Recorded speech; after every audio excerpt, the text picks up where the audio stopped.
You're tuned in to HorrorSlop, where the stories are rotting, truth is twisted, and sleep, forget about it. Yeah, welcome to the pit. It's gross, it's creepy, and honestly, it's kind of my vibe. Hope you like nightmares, because tonight's tale, it slithers. Straight from the darkest corners of Reddit. Real stories, real fear, and just enough blood to stain your soul. So at least grab your bed sheets, so grab a flashlight, and maybe a therapist. This is HorrorSlop.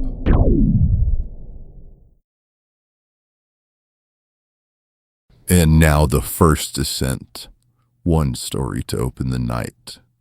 Just enough to crack the door and let something in.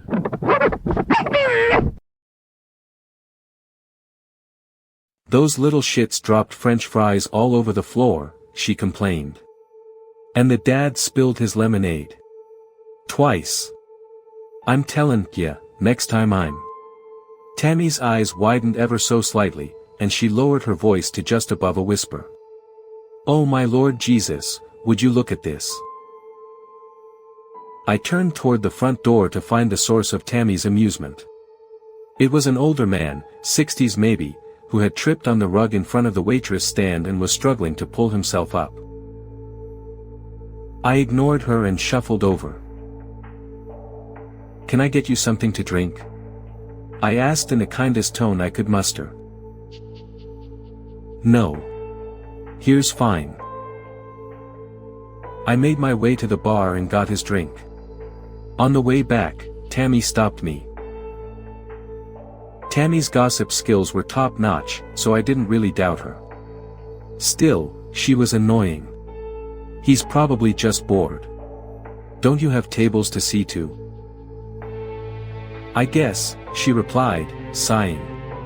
Ruining all my fun. This guy is the most interesting thing to happen here since Antonio got fired. I bet, I said absently. This guy was a creeper. I kept an eye on him the rest of the night, but all he did was stare at customers and eat his chips. After about 3 hours, he got up and limped out the door. He'd left the exact amount of his bill on the table, in cash and change. The only other thing notable about that night was the dad of the Mexican family, who'd consequently been seated 2 tables down from Mr. Pinstripe, ended up throwing up all over their table. After I cleaned up the mess, the joys of being a waiter, I tell ya, I noticed his chicken was bright pink in the middle. ////. My next shift was 2 nights later. Tammy met me at the door, waving at me to follow her. I was supposed to clock in as soon as I walked in, but Tammy was insistent, to the point of grabbing my elbow and pulling me behind her. We stopped at a spot near the kitchen, with a view of her section. She put her hand on my shoulder and pointed a shaking hand toward a nearby table. So. Tammy adjusted her bra before putting her hands on her hips, like she was about to scold a child. Then, she paused. Oh, you weren't here last night. Oh my God. Creeper happened. He was here last night, too. And Genevieve sat him in my section. She rolled her eyes. I think she's mad because I sort of called her fat on a Facebook post. Oh baloney. Yeah, she says that, but... Tammy shook her head. Damn it, Paul, this isn't about Genevieve. That guy is strange. Look at him. She glanced over at his table. Before I could finish, there was a crash from behind me. Tammy and I turned to look. Carl, the night shift manager, was on his back on the ground, tangled up with Susan, a new waitress who'd just started that day. Carl was howling, clutching at his ankle amidst the wreckage of a full tray of spilled food. See? Tammy said, he's bad luck. No, salsa and chips. Ever since he's been coming, shit has been going wrong. That guy threw up on your shift 2 nights ago. Tammy, that's... Really? The lights dimmed down to almost nothing, and the air conditioners kicked on full blast. It sounded like a lion roaring in the ceiling. And then, Welcome to the Jungle started playing through the sound system, cranked up to full blast. Everyone was either covering their ears, trying to warm up, or running for the door.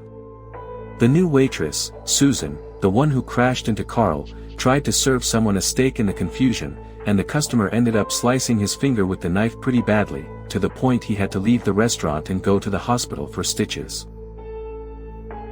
It was a madhouse.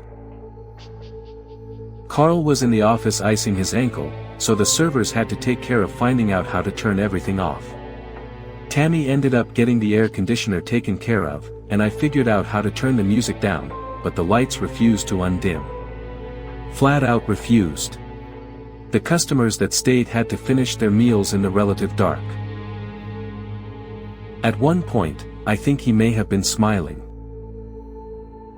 It was about 8:45 p.m. Mr. Pinstripe was back, same suit, same shirt, same salsa and chips, and sitting in my section, to boot. I just refilled his water and turned toward the door when I saw Tammy walk in, a man on her arm. Tammy was off that night, but she was the type of person to go eat at the place she worked on her days off. That was just Tammy. And I was pretty sure the real reason she was there was to show the guy off. To whom, I'm not sure, but you could see it in Tammy's eyes. She was dressed to the nines. Skin-tight dress, 2 sizes too small, hair pulled up into a messy ponytail. Heels she couldn't properly walk in. But, I'll give it to her, her makeup actually didn't look like a child had applied it, for once. I hadn't made it very far when I heard a loud voice ask, "What's so interesting?" loud enough to be heard over the music and the din of conversation. I knew it was Affliction who'd asked it. And I'll give you one guess who he was talking to. I sprinted back toward my section. "Oh yeah?" Affliction said, standing. "Tell him, Ryder," Tammy goaded. "Tell that weird fuck where he can stick it." "Up your ass." Affliction shouted, overturning his chair and charging Mr. Pinstripe's table. To this day, I still don't know where the knife came from, whether it was Affliction's or Mr. Pinstripe's. And I guess it doesn't really matter. All that matters is that the two men ended up locked together, fighting, both holding a portion of the 4-inch knife's handle, in the middle of Applebee's on a Monday night. It only lasted for about 30 seconds, and I'll never forget her scream. Or the amount of blood that poured from the puncture wound in her neck. When I looked around for Mr. Pinstripe, he was gone. "Hey!" I shouted, half jogging toward him. "Do you want to know the truth?" he finally asked. "Yes." Because I knew it was going to happen, he started, a thin smile on his face. Or, something like it. He paused, looking up at the moon, which hung full in the sky. "I'm a shifter, I guess you could say." The confusion must have showed on my face. "I don't." That was me. Because something worse would have happened if I hadn't. The man crossed his arms. "You knew Antonio, right? You weren't working when Carl fired him, were you?" "No. But he didn't do it, because I diverted some of that negative energy into the guy sitting 2 tables over from me. Sorry about the vomit, by the way." "I believe so." "Tammy's dead. She didn't make it." "I'm running out of time," he said. "Please, wait a minute. You have to explain the salsa and chips." "Wait." He turned again, exasperation painted on his face. The man reached into an interior pocket of his suit jacket and pulled out a haggard notebook. He flipped to a page in the middle. "Ellisville, 1 town over." "What for?" I asked. You're still tuned to HorrorSlop. Frequency unknown. Stories endless. Let's spin the next nightmare. There's been a string of suicides in my town. The victims always break their mirrors first, by Worcester St. He knew why I was there. I found Jack's corpse in the upstairs bedroom, the blood from his self-inflicted gunshot wounds still wet and sticky. Detective Marston, a thin balding man, stood in the corner of the room writing something in a notebook. "Hello Jane," he said as I stepped through the doorway. "I'm surprised you didn't beat me here." "You've got to have some kind of explanation of this for me," he said. "Just like the other cases, yeah," Marston said. "Anything that can show a reflection is either broken or thrown out." Olivia's eyes hardened, and she didn't take my hand.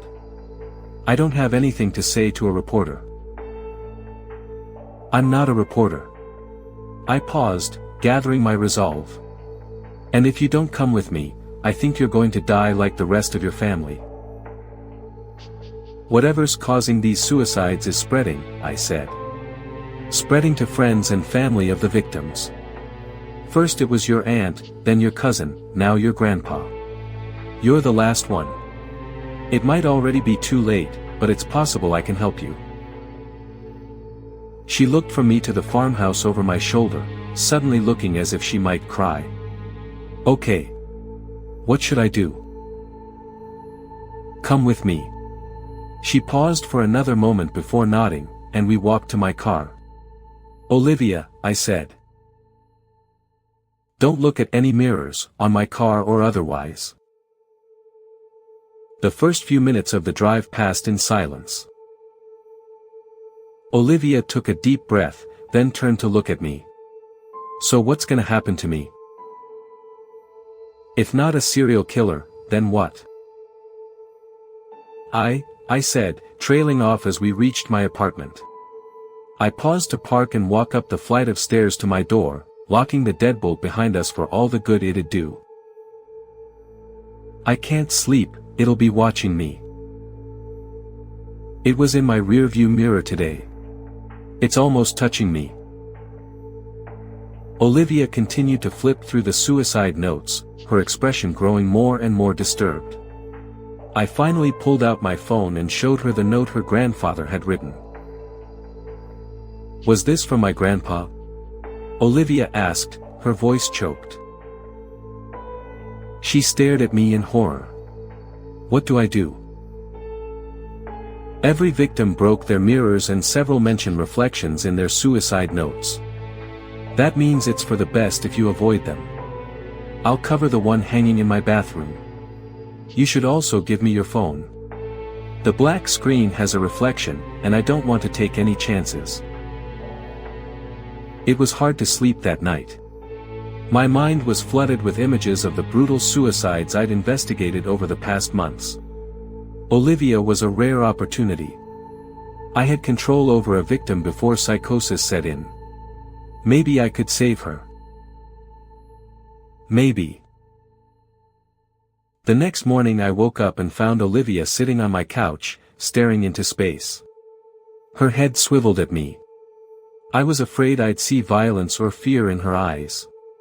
Instead, I saw intensity. "Why?" I asked. Whatever the others saw was enough to basically break their minds. "It could kill you." I almost rejected the idea, but my curiosity got the better of me. Would I see something in the reflection behind her? Was one exposure enough to kill her? I grabbed the corner and slowly lifted the blanket, watching Olivia's face for any reaction. She stared at the mirror intently until the blanket was pulled away.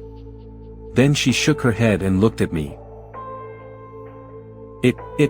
I see it," he said, his voice trembling. "What?" I asked, my face suddenly cold. We sped across town, Olivia dialing the police while I snaked down several windy country roads. I reached Marston's house, told Olivia to stay in the car, and ran up the steps to his front door. It was unlocked. I thought back through all the cases. All the victims. Family members, friends, neighbors. They weren't just close to the victims. Each of them had found the victims' bodies. I looked at Marston's now lifeless body, then looked back at the mirror. I thought Marston's body was the worst thing I'd ever seen, but this was far, far worse. I slammed my palms over my eyes, the broken image of the creature burning into my brain like a hot iron. I vomited onto the tiles before running for the front door with my hands still clamped firmly onto my face. My foot hit the top step and twisted, and I fell down the rest of them in a tangled heap. Blood oozed from scrapes on my elbows, knees, and forehead, but I didn't remove my hands from my eyes. The thought of seeing it again forced me to my side where I vomited again. "Jane," Olivia said, scrambling to my side. "Jane, what happened?" "You're not next, Olivia," I said, my voice little more than a whisper. "I'm next." Alright, quick break before our next story. Let's check in with our resident spooky dude. Hey, you ever smile, or is your face just stuck that way? I smiled once. The sky bled. A child vanished. Never again. Okay, drama. Maybe next time just try a dad joke. Knock knock. They never made it to the door. Wow. Fine, stay moody. Anyways, back to the darkness. This next one's got teeth. I was dead wrong. We noticed the first sign of trouble 2 days into the journey. The seaward Sarah was listing on her starboard side. It wasn't at a dangerous angle, and after consulting the ship's engineer, the captain determined it was safe to proceed farther into the North Pacific Ocean. He planned on balancing her out once we started loading crabs into the cargo decks. We'll overfill the port cargo and underfill the starboard. I didn't question the plan. It seemed reasonable, and besides, I was just a deckhand. The captain could piss in my mouth, tell me it was wine, and I'd smile and agree. That's the way it works at sea. One evening, when most of us were gathered in the dining hall, holding our plates and glasses to keep them from sliding down the table, the captain burst in and announced we were turning around. Our reactions were mixed, with some experiencing relief, and others disappointment. No one knew what this meant for our wages, or whether the repairs could be done in time to get back at sea before the end of crab season. Me. I was one of the ones who was relieved by the news. The vast ocean I'd been yearning for months had become progressively more unsettling as the ship tilted. I became keenly aware just how far away I was from dry land, from safety. This place I found freeing suddenly felt like a cage, and I wanted out. I felt the seaward Sarah turn as I headed back to the crew quarters, and used the wall for support. The combination of the dime turn and the ship's tilt were terrible for my equilibrium. I needed to lay down and let myself adjust. The pain was unbearable. Not only had I been tossed around like a ragdoll, but the water felt like I'd rolled into a vat of quicksand made of sharp needles. I didn't know which side was up and which was down, but thankfully, the life vest lifted me back to the turbulent surface. The water had gotten into my ears, muffling the sound of the storm, and I tried to flail my arms hoping for rescue, but I couldn't lift them. I couldn't stop threading water long enough. This hell went on for longer than I care to reflect on.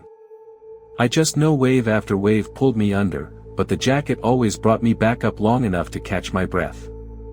When I close my eyes, even years later, I can still feel the unrelenting assault of the waves mingling with the taste of salt on my tongue. Greta hoisted me onto the lifeboat, and once I was over the edge, I slipped the rest of the way in, landing in wet and bloody water. I could hear orders being shouted at me, but all I could do was curl up and wait, utterly useless. I know the others were preoccupied by something, as they started rowing as hard as they could. In hindsight, I think they were trying to get clear of the whirlpool of the sinking ship. The captain, who was in the other raft, shouted over the water in a deep, booming voice, "We sent out a distress call before she went down." They have our coordinates. It won't be long. You see, there were two problems with the light. 2. The light was perfectly still, staying at the same height and never once bobbing along with the ocean surge.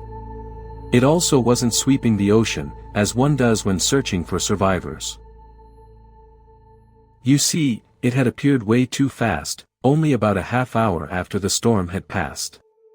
It was extremely unlikely that an unknown ship had been in the area. We all try to keep tabs on one another because, in such turbulent waters, knowing where everyone is a question of life and death. Yes, we're technically all competing against one another, but you'd be hard-pressed to find any seaman unwilling to drop everything to save another in a pinch. There's a code of honor we all follow. But suppose this was an unknown vessel responding to our distress call, we still had to contend with the second issue of its unnatural immobility. My stomach contorted wondering what it meant. This light was fixed on a single point in the near distance. It was glowing, no, pulsating, but it never once moved on any sort of axis like it should if it was searching the water, and it was immune to the push and pull of ocean waves. There's not a ship on Earth that can do that. The only reasonable explanation was it might be a Coast Guard helicopter hovering perfectly in place and dangerously low. But then again, even if it had been deployed the second the distress call was sent, a rescue chopper couldn't have gotten to us that fast. The light was impossible. The light felt menacing.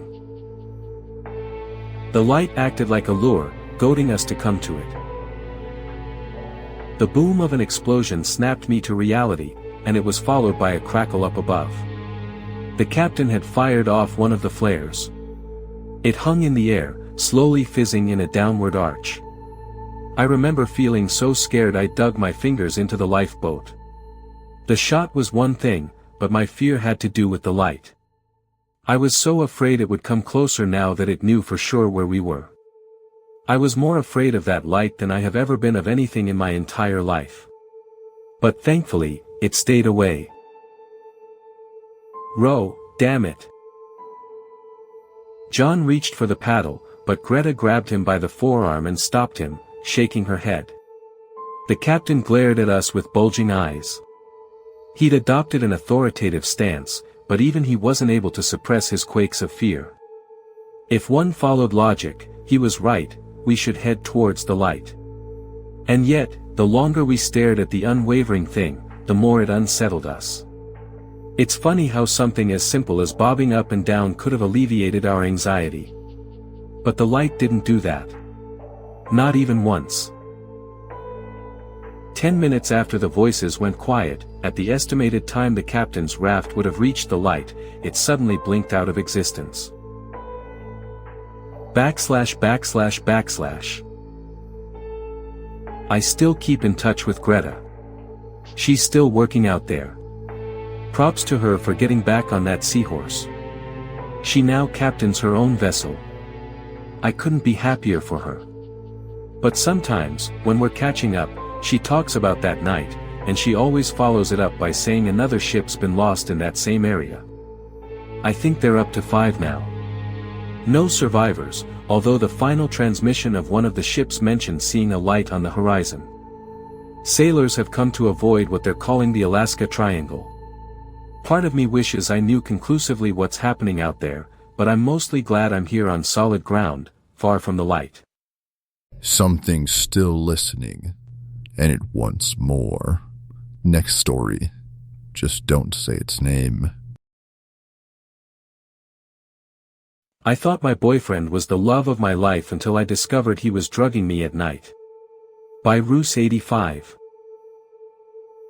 Lately, I've been waking up still exhausted. Even if I went to bed early, I'd wake up feeling like I haven't slept in days. I was at a loss as to what was happening. After a barrage of tests, even my doctor couldn't find anything wrong with me. "Stephen, can you get in here?" I cried. "What's wrong?" Stephen said as he came rushing into the bathroom. "Did I fall out of bed or something?"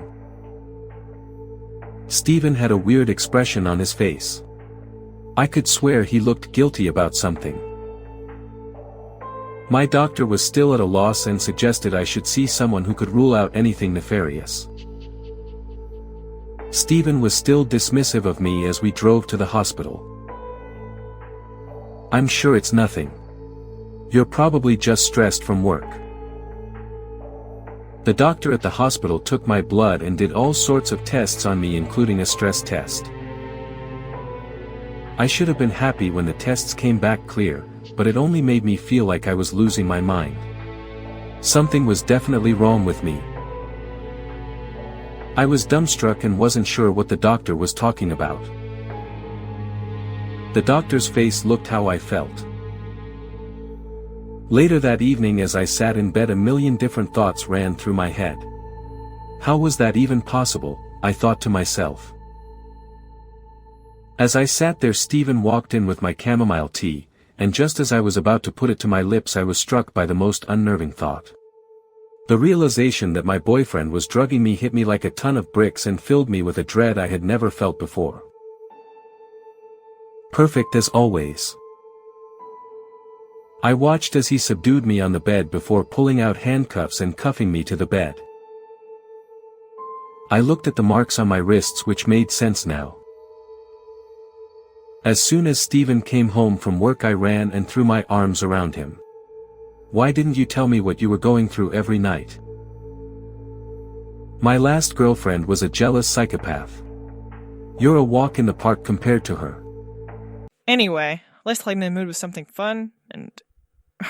Nah, just kidding. It gets worse. Hit it. I think I should start. Kiera sniffled through tears. It's just so hard to ask for help, you know. Don't do that. Kiera shrieked. You promised you would be honest here. Kiera let out a loud sound, a mix between a sob and a shout. They were abusive. Good Lord. Thank you, Kiera stammered. It is so hard to speak my truth when he belittles me. Kiera, you just said that Lucas hurts you, I said. Can you tell me more about that? She nodded and her eyes started welling with tears again. It's a type of punishment. Punishment? I asked. What kind of punishment? She shook her head and buried her face in her hands. I don't want to talk about it. That's okay, I said quickly. Kiera, can you tell me more about what leads to this punishment? She looked back up. Yes, she said. He becomes angry when I call him out on his manipulation. It's subtle, she said. It's called covert narcissistic abuse, and he fits all the red flags. Insensitive to my feelings, never apologizes or admits fault, needs constant attention from others. Oh, for Christ's sake. Just another moment, Lucas, I said, holding up my hand. I promise we'll get to you soon. Kiera, can you give me some examples of the manipulation? Do you see what I'm saying? Lucas turned to me, exasperated. This is her version of abuse. Who spends that much time with a gay guy? She shouted. He's my friend. No, said Lucas. I would never. Who knows? Kiera interrupted him. He's like your little pet. You parade him around on social media just to make me jealous. You never post pictures of us. Lucas looked at me incredulously. Do you get it now? He said. Do you see how crazy this is? Just as I was about to begin asking Lucas some questions, the door to my office opened. A young, awkward-looking man in a FedEx uniform stood in the doorway, holding a few brown Prime boxes. Your front door was open. I heard voices in here. Wasn't sure if you wanted to sign, or... He looked around the room, finally noticing Lucas and his tearful wife. "Oh, it seems like this might not be a great time." "You don't say," I muttered, standing up to sign for the packages. "Just leave them in the lobby, please." He blushed and nodded, closing the door behind him. "Sorry about that," I said, sitting back down. "I just moved into this office, so things have been a little chaotic. Anyway, Lucas, I'd like for you to share your side of the story now." "I do not." "Kiera," I said firmly. "Now we're going to give Lucas a chance to share." She looked like she was going to explode. Lucas rolled up his sleeves, revealing a series of bruises. "She grabs me when I try to leave after a fight," he said. "She accuses me of abandoning her." "More armchair diagnosis," she cried. "Are you serious?" He threw his hands into the air. "You just called me a narcissist." "Look, you've obviously both done some research on the internet," I said. "But perhaps it would be better if we met separately. That way you each have a chance to share your side, uninterrupted." "No." They both protested at once. Hysterics versus irritation. Tears versus eye rolls. Slicer versus bruiser. Were their online diagnoses correct? Was this really the age-old dance between the borderline and the narcissist? At the end of the session, I stood up to walk them out of my office. Lucas exited first. "He's going to kill me." Part 2 My private practice. Still with us? Good. That last one was just the warm-up. Let's go deeper. My boyfriend needs to be drunk in order to have sex with me, by Weird Bryce Guy. I was confident in the believability, efficacy, seamlessness, whatever you'd like to call it, of my transition. After all, I'd obtained a boyfriend, a normal guy, not some weird fetishist who only wanted me for one reason. On the day we had sex for the first time, he was understandably hesitant when the clothes came off. I was as well. Despite the confidence I had felt and his many passionate assurances, I was suddenly nervous, self-conscious about my ability to provide an experience that was enjoyable for him. I was surprised, even a bit hurt, when he reached over to his bedside table, took from it a half-full bottle of whiskey, and chugged the contents. Yesterday, I finally confronted him about it. We were planning on having a cozy movie night, no sex planned. Halfway through, I tried to play, but he was plainly not in the mood. I asked if he found me attractive, and he said that he did. He must have seen the disbelief in my eyes, because he got up and went to his dresser, where a bottle of rum sat. I protested, saying that I wanted to be with him while he was sober, for once. He looked almost pained, and even glanced at the bottle once more, but, begrudgingly, he climbed into bed, totally sober. He rolled off me, looking absolutely disgusted. I started crying, and he made no attempts to console me. He got up from the bed, pulled away the maggots that clung to his flesh, and wiped away the streaks of slime from his belly. He then opened both windows of the bedroom, letting out the miasmal gases. His response would have chilled my blood, if it hadn't already been cold. I won't waste time going over my death, nor will I detail the means of my resurrection. I am, as far as I'm concerned, a living being. I am conscious, I am aware, I am sentient and humanly intelligent. I may not meet all the usual biological criteria, but existentially, philosophically, I am alive.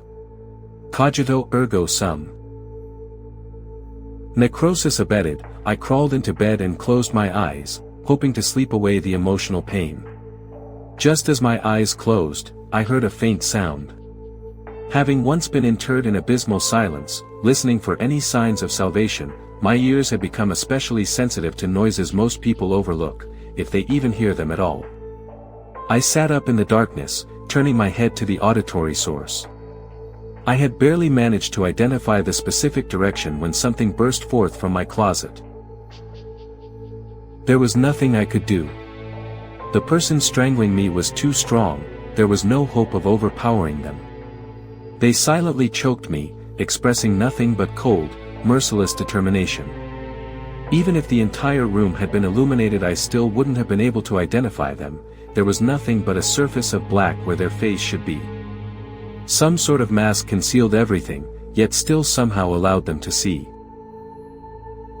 The terror of the moment brought back dreadful flashes of my first death, causing my body to weaken further as my mind suffered against the present fright and remembered trauma. I had no idea how long they had been in the house, but they apparently hadn't known about my condition. Otherwise, they would have done something far worse, something from which I probably wouldn't have come back. Elated at their ignorance, and no longer tired, thanks to whatever remnants of adrenaline were left in my body, I got up and decided to do something unusual. I decided to call my ex, and see if he would be willing to work things out. I started to call him, but was interrupted mid-dial by a sound outside my window. It was the voice of a man, speaking softly. Had I been a normal woman, I wouldn't have heard it. "Yeah, it's done. I'm still at the house, had to duck into the bushes 'cause of some lady across the street coming out to have a smoke break. Didn't want her to see me leaving. Yeah, send the payment to the account I gave you. Yeah, I'm sure she's dead. I think I know how to do my fuck. Yeah, alright, listen, I don't need to hear your justifications. You wanted your girl dead, and she's dead. Just send over my money." His words, specifically one sentence, echoed in my brain. You wanted your girl dead, and she's dead. My ex-boyfriend, had hired someone to kill me. Fortunately, in his ignorance regarding the proper method of my destruction, he hadn't hired someone appropriate for the job.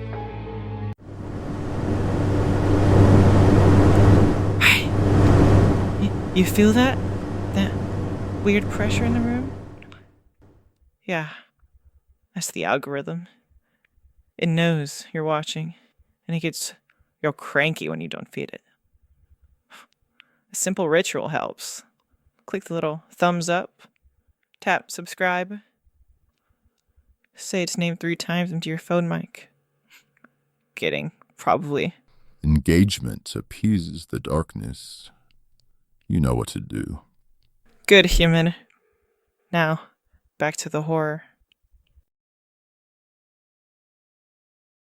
My local theater recently screened a film called Mr. Blank.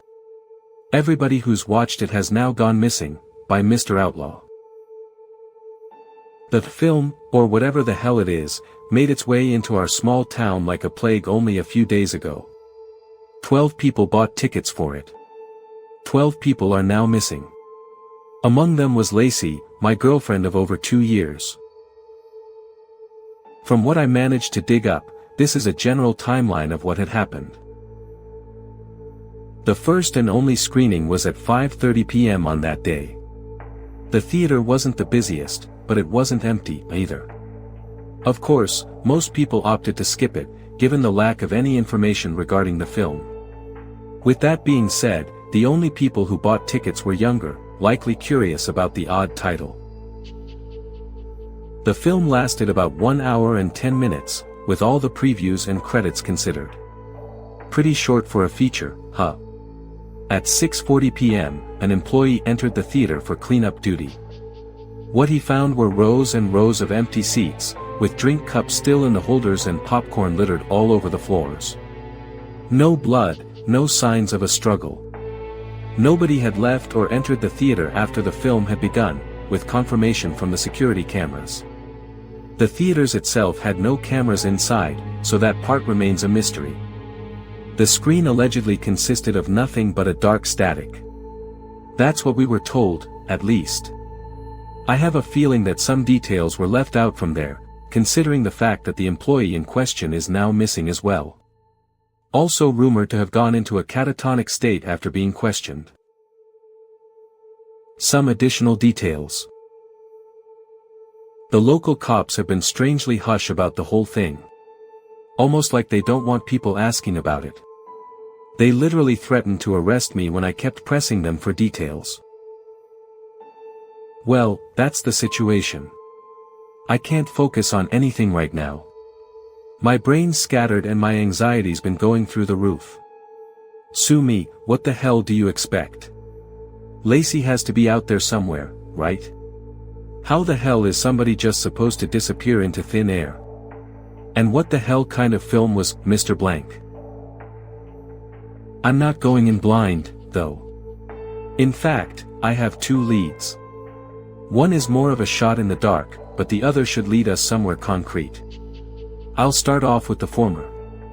A few weeks ago, I remember my little brother telling me about a strange man he saw carved into a tree. It was allegedly accompanied by messy and frantic repetitions of the word "stop" around it. I didn't think anything about it at the time, but it might be relevant now. Maybe not. We'll see. The other came up while I was searching for answers online.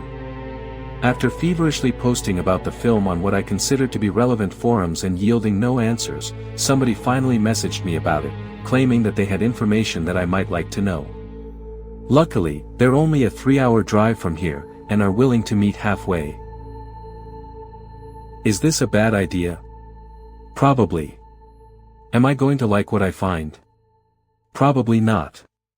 But the thought of Lacey being out there in God knows what kind of fucked up situation. I just can't take it. I'm not letting it end like this. Next.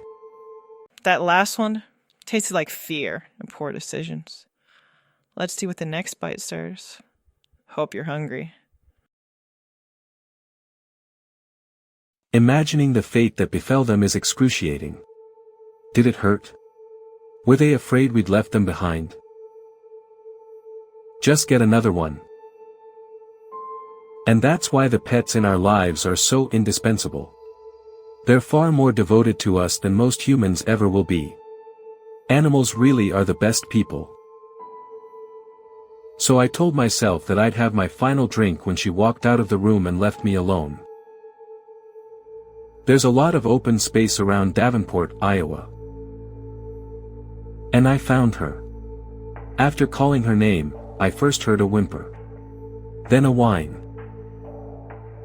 I slowly turned around to see a man standing 15 feet away, shotgun cradled on his forearm. White stubble covered his face, and his steely blue eyes fixated unwaveringly on me. No, it's not. That's my dog now. I like to hunt.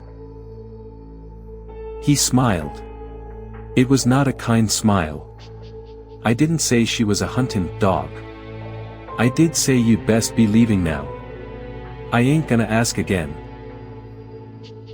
Mipsy whined. It's okay, girl. I'm right here. We're going to be fine. Farther back, son, the man responded sternly. Well away from that cage. Mipsy barked in frustration. So you'd better make her run, he screamed as he raised the shotgun in her direction. Realization dawned as Miss Spy jumped up to hug me. No. No.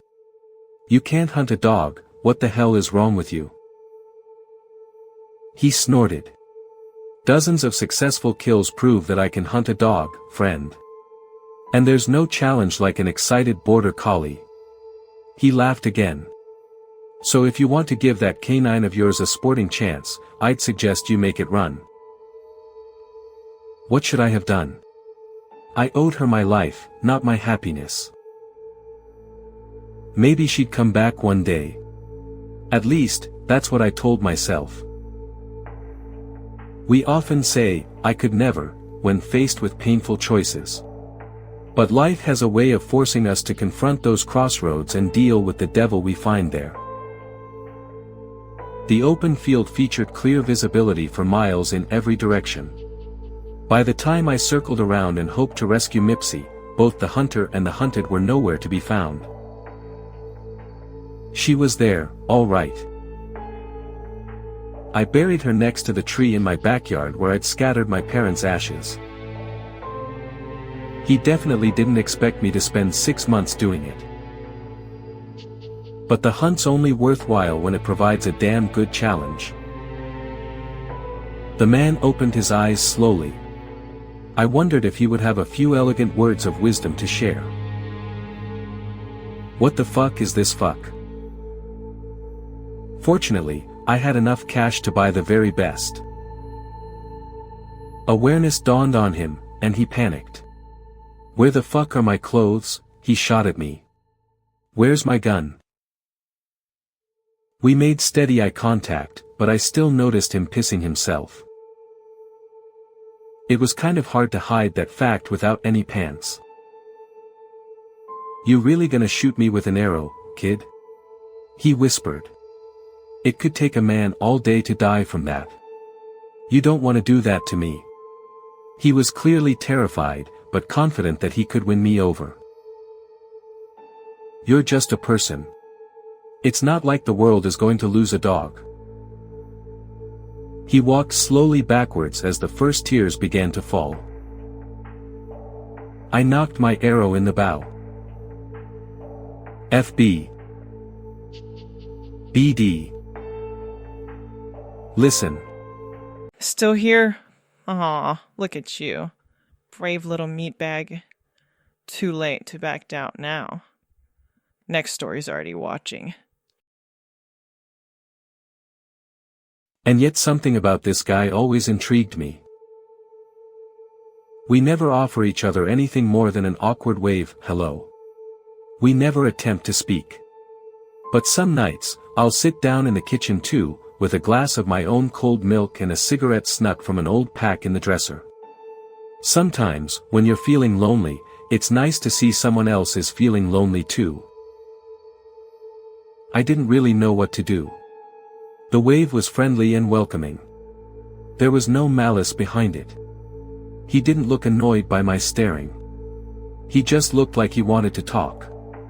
I thought about the prospect for a couple minutes. I checked on the baby, kissed my wife goodnight, and put on a cream-colored robe of my own. Then I stumbled down the stairs, out the atrium doors, and into the shivering cold autumn air. The man smiled wanly in agreement. The elevator doors opened wide and he stepped forward to proceed down the hall as the cream robe sashayed behind him. I hesitated. Why did you want me to come over? I asked. I hope you didn't mind. Either you've got great vision, or I'm just that transparent. Another sly smile. And now we know each other. We're not strangers anymore. So how about it, Mike, one sleepless dad to another? I stepped out from behind the wide metal doors. You got whiskey for that milk? Brandon nodded. And with that we bounded down the hall towards Unit 21C. The halls in the building were well lit and uniquely decorated with floral landscape paintings and glass vases that looked as though they held nothing inside. A scrubbed-up nurse walked past just towards the end and Brandon gave her a courteous nod. He fumbled for his keys before the door to his apartment opened. It was hard not to gasp. I was immediately greeted by the very essence of luxury. In the dining room, a magnificent chandelier dripped down from the ceiling to meet a luxurious oak table. In the den, Persian rugs lined at incessantly perfect right angles to cover scratch-free wood floors. Beautiful china sat behind spotless stained glass. A massive 70-inch LCD TV sat perched on the wall in between various gold and silver shaded baubles and picture frames. The place looked like the Ritz got trapped inside a tiny 2-bedroom space. Good man. Brandon returned with a speckled glass and a pair of large cigars. He set us up at the kitchen table before fussing through the cabinets for a pack of matches. After a moment he grabbed a seat and lit his own in a perfect circular motion. I nodded and went to work on my own. He nodded solemnly. Brandon offered the same one smile before taking a generous swig of his White Russian. She comes to my office for checkups, nothing more, he murmured through a cloud of smoke. The accident severed her spine. She will never walk again. But we still need to check the stitches and other various injuries for signs of infection. Our job is to make sure Melissa's horrifying situation does not get worse. That's all. You don't. I was confused. You can wear a mask, he murmured. One of those perky masks that say all the right things. You know, be happy. Make yourself happy. Life will get better. The night is always darkest just before the dawn. You've read all the fortune cookies. You've heard the 1,000 cliches and adages and parables and shitty pop songs on the radio extolling people to be their best little selves even when the sky is raining down shit on the only things that matter. Brandon coughed through his cigar and chuckled in disgust.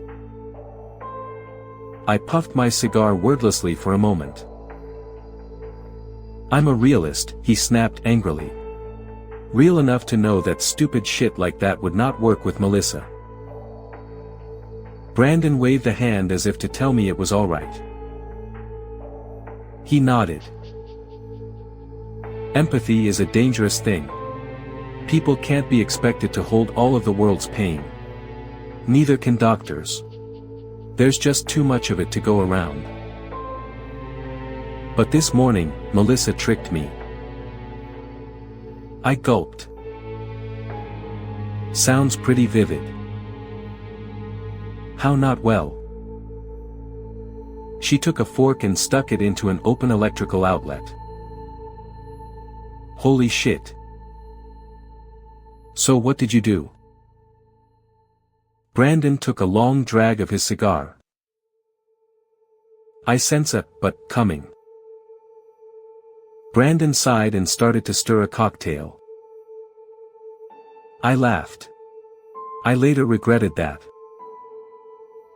She told me that she saw her husband. She saw her son, too. They were playing on this beautiful white beach covered with pebbles in front of a massive blue ocean. Her little boy always loved to ride this fire-red boogie board through the waves. She could see the kid clear as day, out in the surf, and every single wave would always be just the right height to bring him safely back to shore. He just looked so happy that Melissa felt at peace. Another pause. Brandon looked longingly towards a picture frame resting up against the coffee maker. A younger man sat perched with a little girl hanging off his lap. Brandon dipped his fingers into his full glass and smiled sadly. Then he swirled his whole hand around slowly. Maybe she just wanted to visit for a little while. Hey, you have your cell phone, don't you? I told him that I did. And you saw the nurse next door. The next few moments passed faster than any in my life. I didn't anticipate what Brandon planned to do in front of me that night. That was stupid. I didn't see his hand reach out for the outlet. That was unlucky. But the sparks that flew through the air and the stomach-turning stench of burning skin painted an already perfectly pretty picture of what had happened. I turned to vomit, but Brandon stayed put in that position, as if his arm was welded to the outlet, while bolts of white-hot electricity vibrated up and down his soaked hand. His heart stopped for 200 seconds. The police and EMS arrived in record time. The nurse next door rushed in at the sound of my screeching. But we were too late. We were all too late. My new friend died on his kitchen floor with a glass of good scotch still swimming by his side. Need a break? Too bad. These stories don't wait, and neither do we. Next one's worse, in the best way. My parents sold me when I was 7, by polonium poisoning. Mom would dreamily and slowly walk by every store, contemplating the lives she would never get close to live.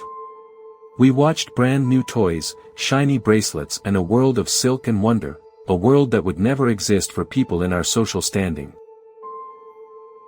"Why don't I give you my card and you call me after Dad allows it?" His smile grew wider. So wide you could see something underneath, but as a 7 years old, I couldn't pinpoint what. That night, I pretended to sleep and overheard them. "And nothing," she stuttered. In his presence, she always did. "You're lying. I know how those things work."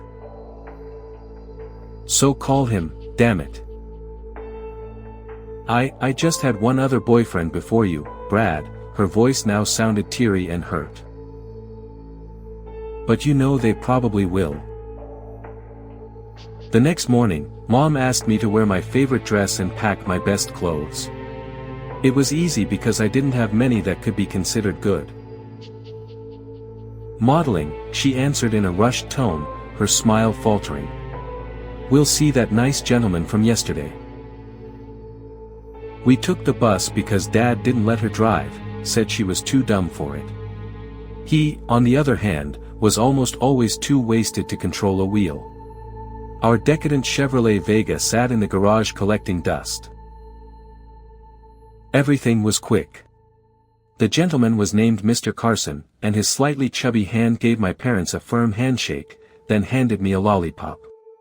He took a few pictures of me, said everything was good, and gave my parents the money. It seemed to be more than they expected. Mr. Carson took me to his house. His car was brand new and he let me pick the song. The drive was so different from the ones with my parents. The songs were always filled with screams, Dad cursing at the other drivers, Mom begging him to not pick a fight, him telling her to shut up. If he was in a really bad mood, he would lock me in my room and leave me without dinner because I was breathing too loud or couldn't hold back my tears while they fought. The place was a suburban, generic middle-class house, white picket fence style.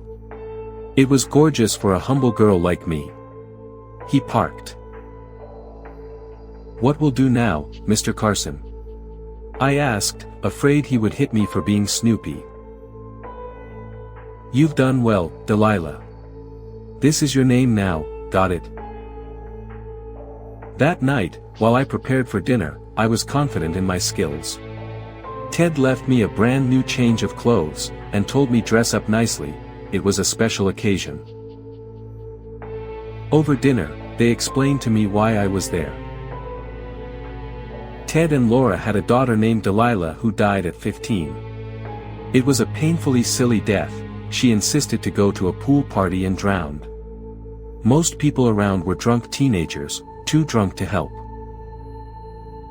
Their world was destroyed, they couldn't accept losing their only child, the light of their life.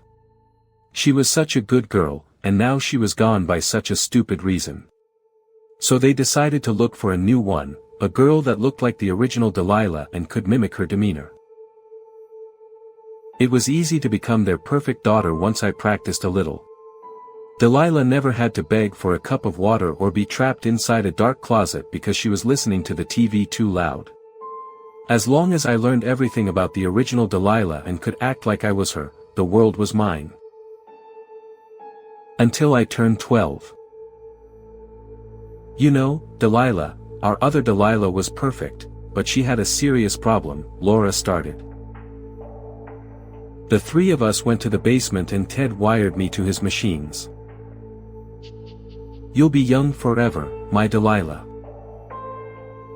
The last thing I remember before being hit by a bolt of endless pain was understanding that there were other surrogate Delilahs before me. //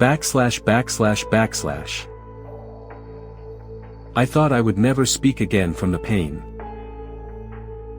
I felt my bones shattering into a million pieces and reforming back all wrong, rinse and repeat. I woke up in my bed. Both Laura and Ted were by my side. There was a sharp pain in the back of my neck, but other than that, nothing at all. They kissed my hair, begged for forgiveness and asked how I was.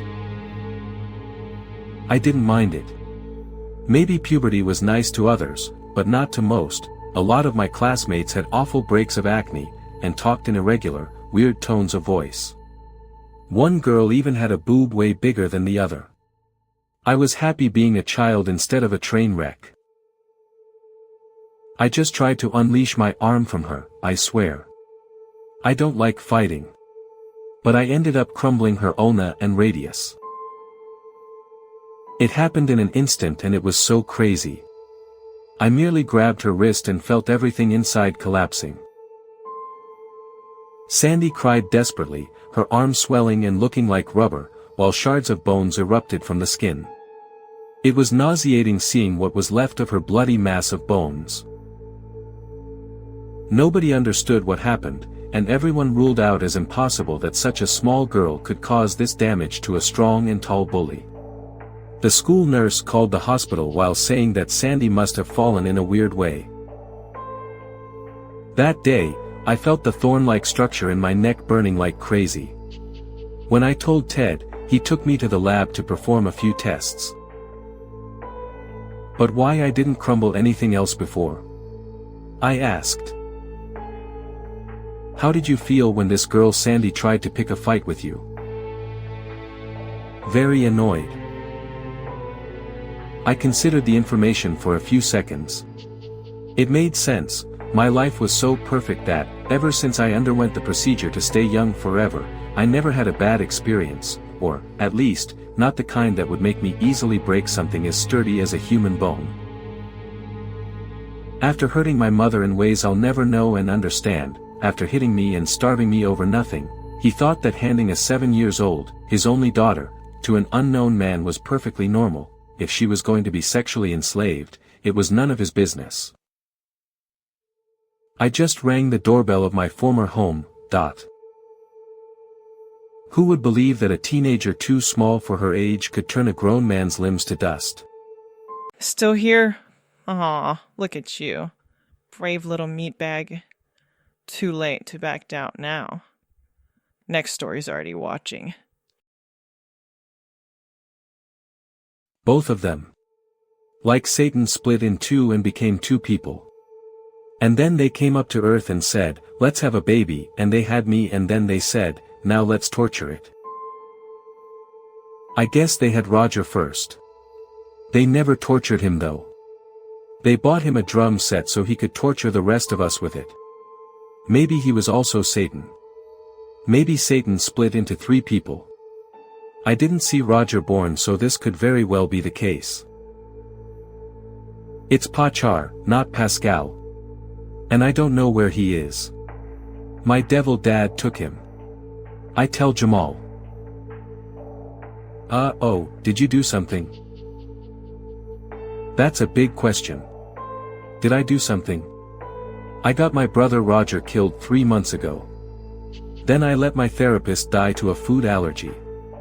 You, Jamal, you still have nightmares about all the dead animals we found in the forest thanks to me. I made Lisa Welch break her teeth on the playground, but you don't know Lisa Welch. You're so lucky you don't know Lisa Welch. And her crew of jerk girls. Can I start going to Catholic school, I wonder? I believe in angels and God and definitely the devil now. Stupid devil parents. Then there was the entire pet store at the mall. That was like a plague of biblical proportions. Proportions mean size. Like you get food in portions and those are small, then you get proportions and those are big. In other words, it was a big, bad thing. Dead puppies and kitties everywhere. I think I did that somehow, because I got too close to the angel of death. Something about me and her, the lady in black, if we get too close, things die. People die. I wonder if she was in the woods behind my house the day all those animals died. She scares me. Jamal's friend, Greg, leans over the bus seat and grins at me. Greg has bright orange hair. I don't think it's natural. Like, who has hair that orange? Jamal says it's ginger, but I've seen gingerbread men and they're brown like my hair. Other people say Greg's hair is red. I don't know why you don't just call orange hair orange. Jamal shoves Greg away. So you can't see the future without Pascal, right? Pachar, and yes I can. Nothing. Nothing's going to happen to Greg. Stupid Greg and his stupid, orange, not orange hair. I don't have anything against people with orange hair, but Greg is the only one I know, and he's stupid. I spent all yesterday looking for him. I called for him, but he didn't respond. I can usually hear him regardless of whether he's in like a box or a drawer or under my Wonder Woman blankets. I hear Pachar in my head, not my ears. When I couldn't find him, I begged my mom to let me have him back. I promised that I'd talk to her and Dad, I promised that I wouldn't keep any secrets. She hugged me and kissed me on the head and said, "Lily Bean, listen. Nothing good ever comes after being told to listen. If parents have good things to say, they know you're listening. If they got bad things to say, they want to be sure you're listening. It's a scan that lets the doctor see your insides." My mom petted me. She thinks that's comforting, but I haven't been comforted from head pets since 2nd grade, and then it was only because I was pretending to be the family pet. We just want to make sure everything's okay. If you behave, and nothing happens, we'll see about returning Pachar after the MRI, okay? It was not okay. And now I'm sitting on the bus with stupid Greg the bozo clown and going to have to deal with Meredith wanting to sit near me at school without Pachar to talk to. Sure enough, I get to school and see Meredith standing over by the swings, watching for me, so I go sit by the baseball diamond to watch Jamal play kickball. Nobody's going to get hit in the crotch today, but I hope that Meredith doesn't spot me. Greg runs by and throws his backpack with the others. He sticks his middle finger up at me and his tongue out. He is not going to heaven. Oh shit, it's Meredith. Oh crud, I said the S word. No, it's okay, it was in my head. He's at home. I tell her, inching over a bit on the bench as she sits down. Meredith sets things on fire, at least according to her melted Barbie angel, Nathaniel. She's got him sticking up out of her backpack, looking at me with her its melted lump hand waving at me. Yeah. They died in a fire. Nathaniel remains quiet. I hope that if I upset Meredith in the wrong way, he'll warn me before she sets me on fire like her parents. I hug Meredith. Nathaniel seems to approve. Thanks, Nathaniel. I burn things with my hands. Everything. I tell her, sometimes it's a feeling and sometimes I see an actual vision thing and sometimes I smell things before there's smells. I mean, there's always smells, but like I smell popcorn before people cook popcorn. One time I really wanted popcorn because I'd been smelling it for like an hour, so I asked my parents to make popcorn, and then I had popcorn. That's not the best example. I knew my brother Roger was going to die before he died. I even tried to save him. But he died anyway.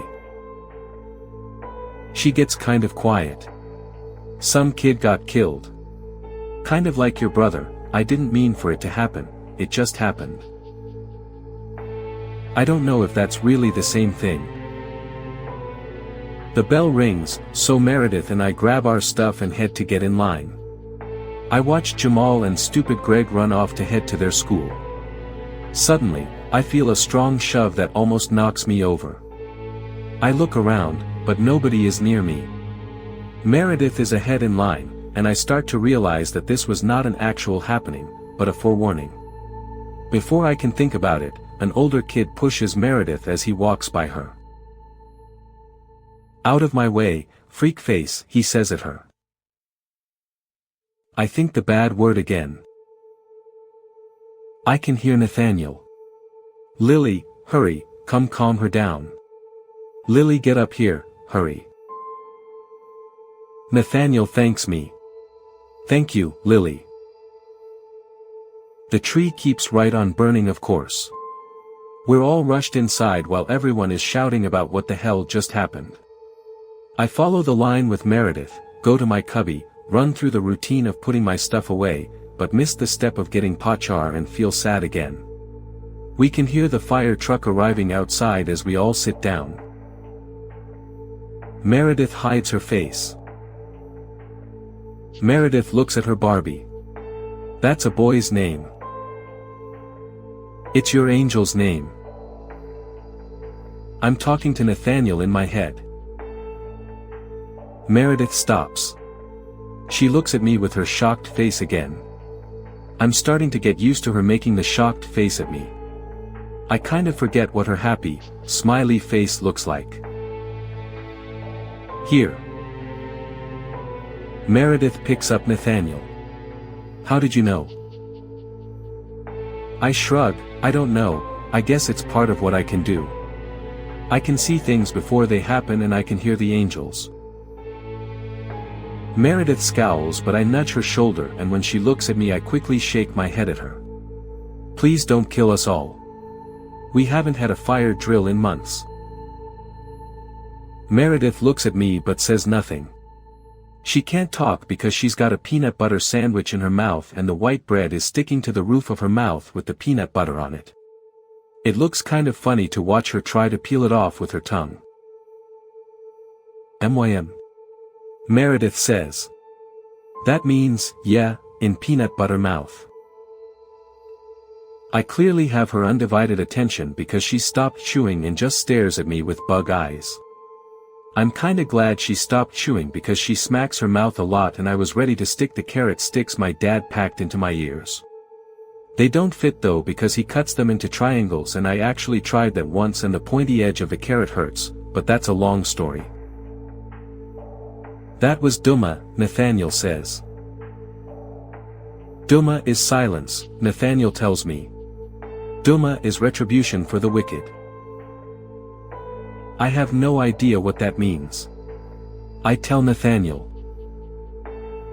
Duma collects the souls of bad people. Close enough, say Nathaniel. He's not like Pachar in so many ways. Like the fact that he's a naked Barbie. But does that mean all the animals in the pet store were bad? I ask. Meredith shrugs and finishes chewing her sandwich. Maybe they peed on their owners. Nathaniel interrupts. When two of you come within close proximity. Like what? Like how to use words I know what they mean. I don't want to get into this. I shove 6 carrot sticks in my mouth to end the conversation. Meredith looks at the crowd around the tree.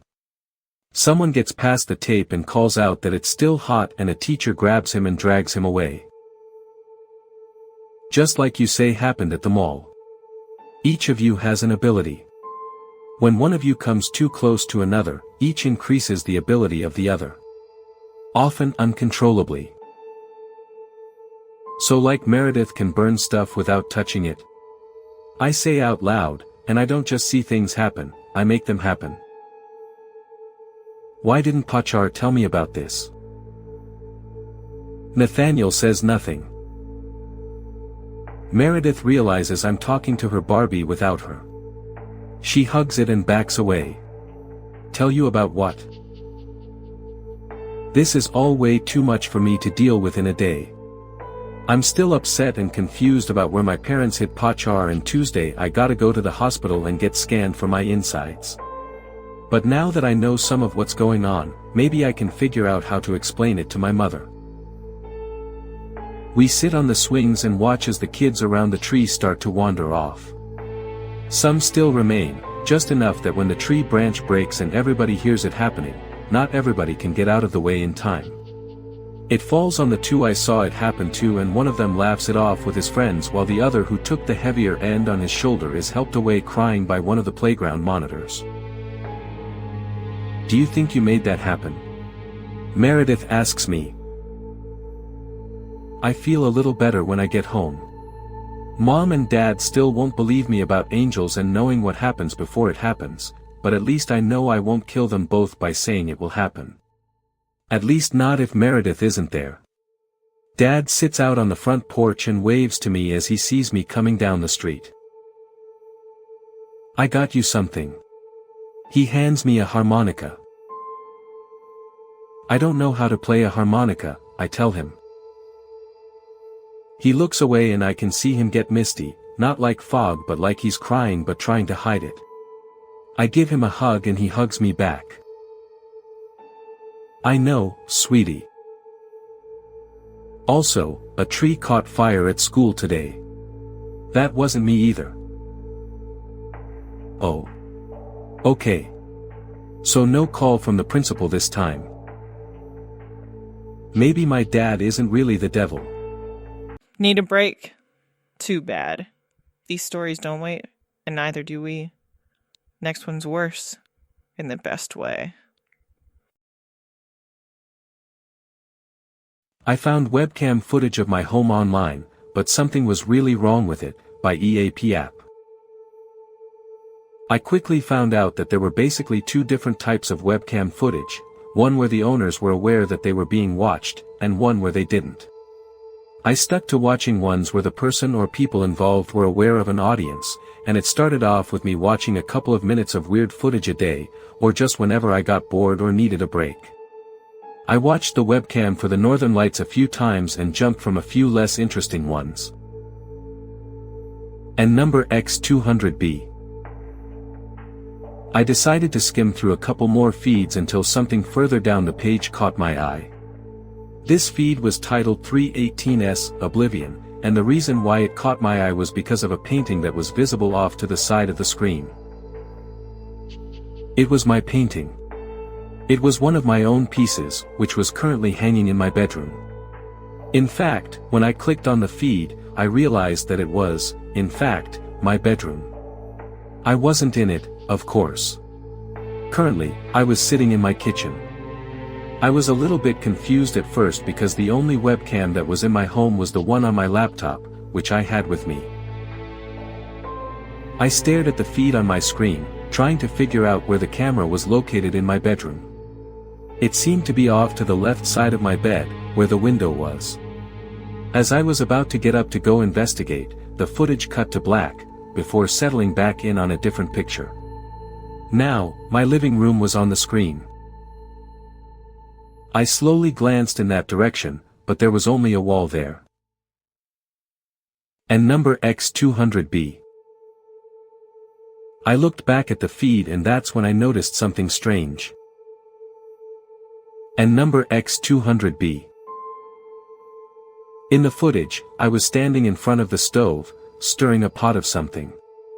I studied the screen and noticed that I was even wearing different clothes. I kept glancing from my laptop to my kitchen. What was going on here? Was this some kind of prank? Tuesday, May 7th, 2019, 1:23 and 45 seconds p.m. And number X200B. And number X200B. I kept watching though, as they proceeded to take turns stabbing me on the screen. After a while, I fell limp, and they let me collapse on the floor. I watched as one of them started to grab me by my arms, and the second one grabbed my legs, while the third one walked right up to the camera. And number X200B. And number X200B. Time to die, smiley face. After the last one, the camera feed turned off. And number X200B. I'll try to buy another cheap phone for updates, but there's no guarantee on that. I don't want to spend all my money so fast. I'm not sure if running away will work, but I have to try. I don't want to die.